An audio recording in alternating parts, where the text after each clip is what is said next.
All right, so right now what we have is we have our slideshow, but it's constantly going. So what I want to be able to do is have it that it plays, it stops here, and then we tell it to play, then it stops here, then we tell it to play, it stops here, then we tell it to play, and it stops here, okay? That's basically the goal. So what we're going to do is this. We're going to just create our stops initially, and we need it to stop on every basically every slide, and then we will make a button that says play. All right. So to do that, what you're going to want to do is this. Let's make another a new layer, and we'll call this one actions. It actually does it by default, but we'll see if it just goes on this one. We're going to call it actions. So when you write your scripts inside of here, they're called actions. It's holdover from when it was action script, but we need to open up the actions panel. You can hit F9 or just go to Window and choose, where are you? Actions. Okay. And this is basically where we write our code. Okay. Now, in our case, what I want to do is I am looking to, so here's the thing. You could just start typing stuff, but I'm assuming you don't know how to write code. And I don't blame you. So what we're going to do is we're going to use a thing called code snippets. And basically, it's just what it sounds like. It's snippets of code that it will auto write for you. So what we're going to do is if you click this button here, it'll open up the code snippets panel. And you'll see that they are organized into two sections. If you remember way back when, I said that there's ActionScript and there's HTML. ActionScript is for doing animation. That's like Flash. It's the old school stuff. Generally speaking, we do not want to use those. Okay. You just make sure you're not accidentally in that section. You want to be in the HTML5 section. Okay. Unfortunately, ActionScript actually has better code snippets, but they don't all work. So, well, they won't work at all for what we're doing. So anyway, you'll see that then from here, it's organized into sections. And the one we want to do is timeline navigation. Open that one up, and we want to do stop at this frame. So I'm just going to click off and click and make sure I'm only having the first frame selected, although I think it would have worked regardless. So all you're going to do is have that first frame. So you see I click on these frames, click on the very first frame, and I want you to double click on stop at this frame. And you're going to see it's going to say stop at this frame. This is a comment, and then it's going to have this dot stop. Okay, so this just refers to what it's attached to. It's attached to the timeline / stage, and it's just saying to stop on that frame. Okay, and you can see it's right here. It says actions frame 1, and if you look down here, you'll see a little A, and that means there's a code. There's code on that frame, and it just says stop. So I'm just going to go ahead and we'll delete the comment. We don't really need that. So it just says this dot stop. Okay. Now, if you go and you hit play, it's still going to play. The preview does not preview your code. So in this case, we're actually writing JavaScript, but we're kind of writing it. So now you'll see it doesn't move. Okay, great. That's what we want. So what we want to do is we then want to make we want to make a play button. Okay, so to do that, we're going to need a button that will be our button that says play. So actually, let's close out of these. All right, so we have actions and we have drawings. Let's make a new layer, and we'll call this the buttons. All right, and we're going to just make a button that does play. So let's go ahead and let's go to here. Let's go to the polygonal star and go to properties.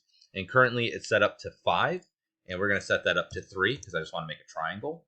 Yeah, that looks good. And that's fine. I'm going to take the stroke. We'll just leave it like that. And then we'll do for the fill, it needs to be like a button color. We'll do light gray, so it's kind of boring. I highly suggest once I get this done, I want you to make it your own. So I'm going to pretend that I'm making a fin, and that's what you're pushing play on. Imagine I drew a fin instead, because I think that would be kind of cool. So what I'm going to do is I'm just going to draw my button. I'm actually going to make it look like a play button, though, so that way it's a little more obvious. Okay. Just going to double click, kind of put this over here so I can see it. Okay. So this will be my play button, so that when you click this, it'll tell it to go to hit play. All right. So what we're going to do is I'm going to double click on it. So I have the button here. Let's go ahead and we're going to lock this back here so I don't accidentally select the drawings. and we need to make this into a symbol. So go modify, convert to symbol, but instead of a movie clip, we want to do a button. Huh, surprise, right? And we'll just call this play underscore BTN or button. Okay. Good. Now, what I want you to do is double click on that. And what you're going to see is that unlike when we had our, let me show you something. When I grabbed, where's the one that I did for this? Here we go. When I have this graphic and I double click on it, see it has a whole timeline because it's a movie clip. That's why I did MC, which means it has its own movies that it can play. It has its own animation. You can have that animation nested inside it. Okay. Now, I'm just going to delete that. With this guy, if you look, it does not have that. Let's turn that off. It has, can't see it, it says up, over, down, and hit.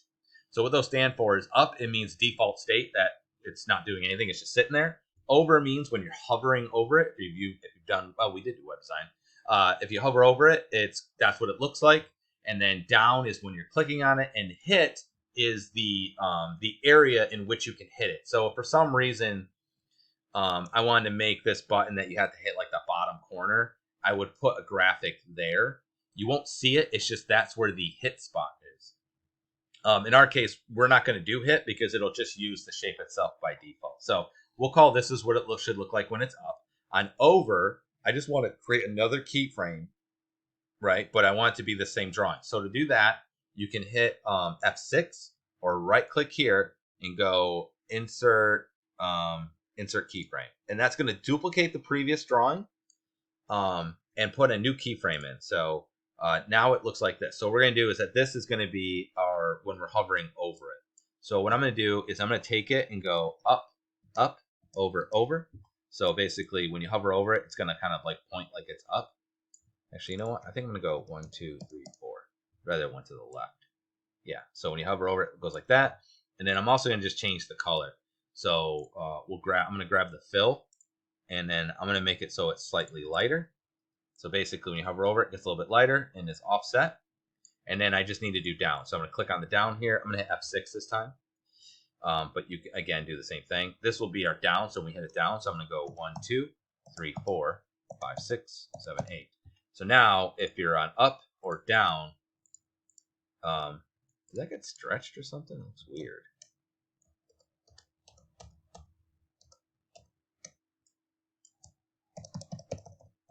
Let's see. I don't know. So when you go down, it'll do that. I'm going to take the color and I'm going to make it a darker gray. Like that. Okay, so basically up position, down position, and regular. Okay. In the hit, we do not need to adjust. So I'm just going to go back to scene, and now we have that button. And just so you can see how it works, I'm going to Control Enter. And if I bring this over here, you can see when I hover over it, looks like that. When I click, it clicks down. Okay. So that's how the button works. So instead of it being an animation that's playing inside, it just has these different states depending on how you are interacting with it. Okay. It doesn't do anything by default. You can make anything into something that is interactive. I just wanted it so you guys could have a button that is obvious as the button. All right. And I would just suggest when you go to do yours, just do something a bit more interesting than what I'm doing here.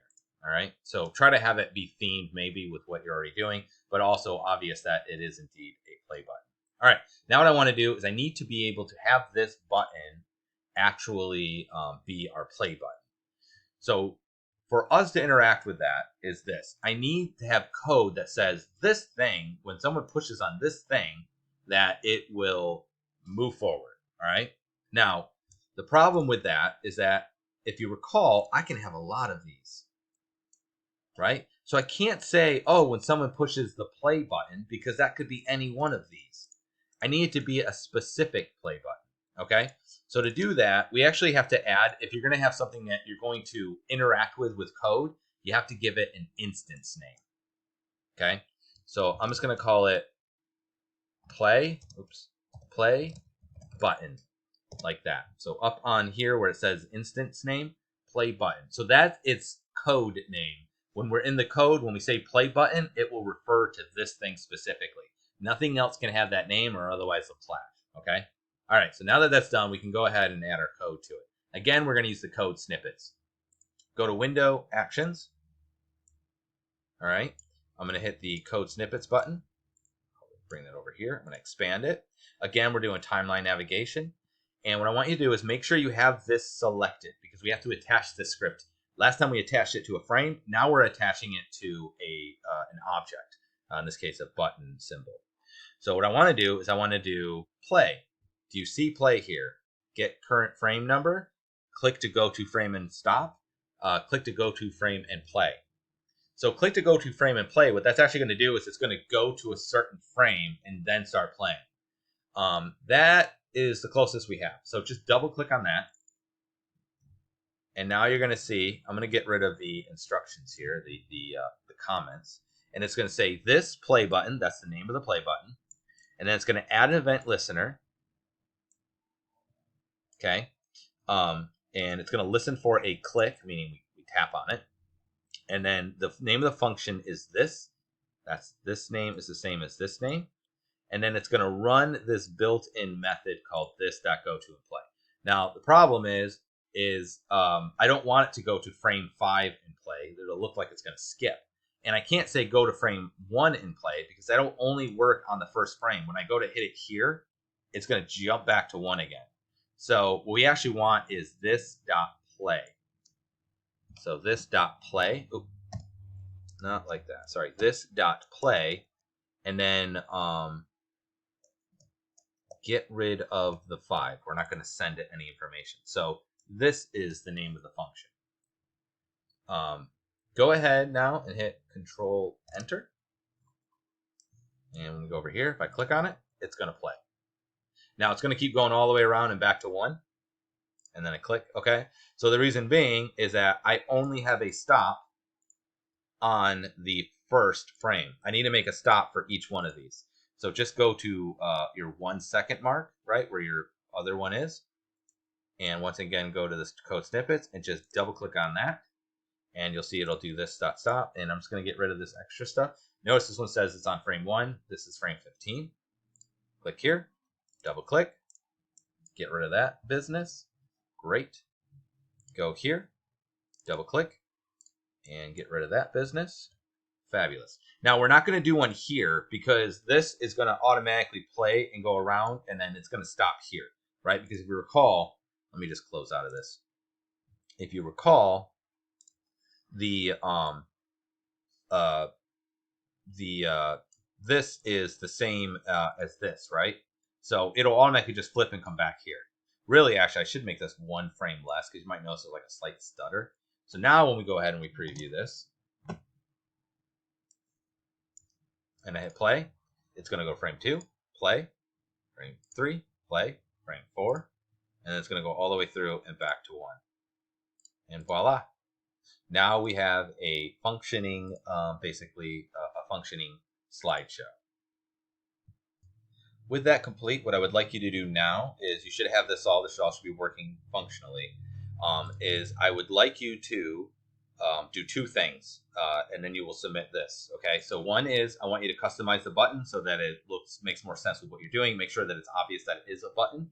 And the other thing I want to do, which will probably be a little bit more time consuming, is I want you to go through and basically come up with the information, your text of what you want to present to the person you're testing. Okay, so as a reminder, we have 3 slides. So you're gonna have information on this slide, information on this slide. So you'll have information in a graphic, information in a graphic, information in a graphic, and then on the 4th slide, we're gonna do a test. Okay, to see how well they actually learned what you showed them. Okay, so this week what I'd like you to do is fix, do a better job on the button, and then in each one of these, go in here. Oh, I have it locked. That's why. You can just double click inside of here, double click again until you get into your slide, and then instead of this here, you can just get rid of the number, and then use the text tool. You can draw out a block, and then choose your typeface that you want. Okay. Make a size that makes sense, and then megalodons are cool, and whatever, right? But basically, just write your information out of what you want to present, what information you're going to try and portray. Okay, And again, you know, this should all be within your theme and everything. Okay. Hopefully that makes sense. And I think you can probably figure out how this stuff over here works, because here's the paragraphs as well. Okay. So good luck. Get those couple of things done. And then once you have your text in here, don't worry about doing the test one. If you want to do your questions, you can, but just get the first 3 frames done. And don't worry about, I know you have one graphic. You'll have time to do the last graphics as well. Just try to get the text and the button done for the 3 frames here.